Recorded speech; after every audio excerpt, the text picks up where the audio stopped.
साथियों, जो करनाल के अंदर हमारा धरना चला हुआ था, हमारी उसमें मुख्य तौर पे 3 मांगे थी। ज्यादा लेके आए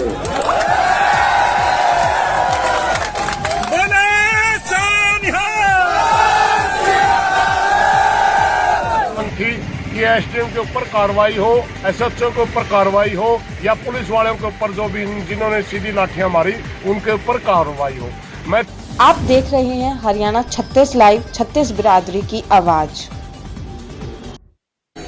उन पे पर्चा दर्ज करने की मांग हम कर रहे थे।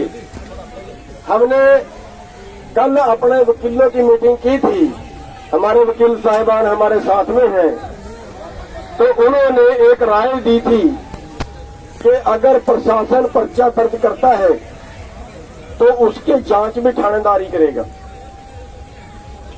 या यहीं के पुलिस अधिकारी करेंगे, और वो अपने अफसरों के विरुद्ध कभी कार्रवाई नहीं करते, वो जांच में उस केस को कमजोर कर देंगे। या तो वो केस बरी हो जाएगा या वो एफआईआर को रद्द कर देंगे। और एक बात और होगी कि जिनके खिलाफ पर्चा दर्ज होगा वो हाई कोर्ट जा सकते हैं कि हमने अपने ड्यूटी पे रहते मौके के हिसाब से ये फैसला लिया था, पर्चा कैसा दर्ज कर रहे हैं। हाई कोर्ट उसको क्वेश्चन कर सकता है, उसको रद्द कर सकता है। लेकिन अगर हाई कोर्ट का जज इंक्वायरी करे और हाई कोर्ट का जज इंक्वायरी करके उसको देखे कि इसमें दोषी है तो वो पर्चा दर्ज कराए, वो पर्चा ना रद्द होता है ना एफआईआर क्वेश्चन। इसलिए हाई कोर्ट के जज की हमने मांग रखी थी तो वो भी प्रशासन ने मान ली है। किसान एकता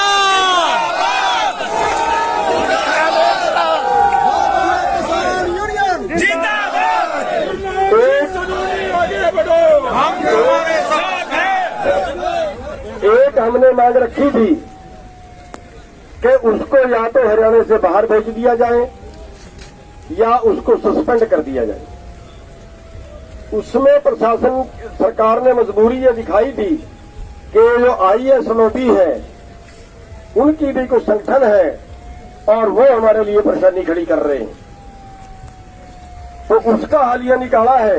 जो दूसरे स्टेट में भेजने वाली बात थी उसका केंद्र के हाथ में है। उन्होंने कहा हम चिट्ठी तो लिख देंगे, लेकिन चिट्ठी लिख के दूसरे स्टेट में भेजना ये 15 दिन की प्रक्रिया होगी कम से कम। तो उसका हालिया निकाला है कि उसको जबरन छुट्टी, अपने मर्जी से नहीं, जबरन छुट्टी, ये कलंक होता है उनके ऊपर। % ज्यादा लेके आए।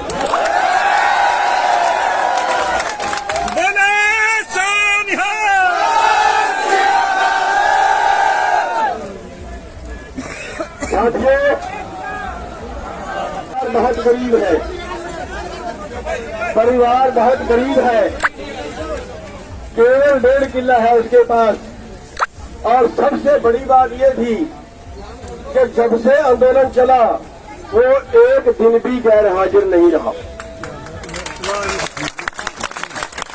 इसलिए कल हमने राय की थी कि परिवार बेरोजगार है और जो पुलिस अधिकारी हैं उन पे पर्चा दर्ज करने की मांग हम कर रहे थे। हमने कल अपने वकीलों की मीटिंग की थी, हमारे वकील साहिबान हमारे साथ में हैं, तो उन्होंने एक राय दी थी कि अगर प्रशासन पर्चा दर्ज करता है तो उसकी जांच भी थानेदार ही करेगा या यहीं के पुलिस अधिकारी करेंगे, और वो अपने अफसरों के विरुद्ध कभी कार्रवाई नहीं करते, वो जांच में उस केस को कमजोर कर देंगे। या तो वो केस बरी हो जाएगा या वो एफआईआर को रद्द कर देंगे। और एक बात और होगी कि जिनके खिलाफ पर्चा दर्ज होगा वो हाई कोर्ट जा सकते हैं कि हमने अपने ड्यूटी पे रहते मौके के हिसाब से ये फैसला लिया था, पर्चा कैसा दर्ज कर रहे हैं। हाई कोर्ट उसको क्वेश्चन कर सकता है, उसको रद्द कर सकता है। लेकिन अगर हाई कोर्ट का जज इंक्वायरी करे और हाई कोर्ट का जज इंक्वायरी करके उसको देखे कि इसमें दोषी है तो वो पर्चा दर्ज कराए, वो पर्चा ना रद्द होता है ना एफआईआर क्वेश्चन। इसलिए हाई कोर्ट के जज की हमने मांग रखी थी तो वो भी प्रशासन ने मान ली। किसान एकता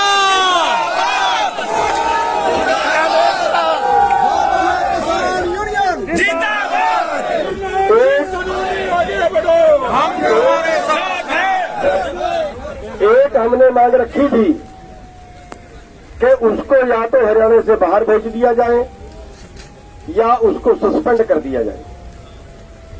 उसमें प्रशासन सरकार ने मजबूरी ये दिखाई थी कि जो आईएएस लॉबी है उनकी भी कोई संगठन है और वो हमारे लिए परेशानी खड़ी कर रहे हैं, तो उसका हाल यह निकाला है। जो दूसरे स्टेट में भेजने वाली बात थी उसका केंद्र के हाथ में है। उन्होंने कहा हम चिट्ठी तो लिख देंगे, लेकिन चिट्ठी लिख के दूसरे स्टेट में भेजना ये 15 दिन की प्रक्रिया होगी कम से कम। तो उसका हाल यह निकाला है कि उसको जबरन छुट्टी, अपने मर्जी से नहीं, जबरन छुट्टी, ये कलंक होता है उनके ऊपर। % ज्यादा लेके आए।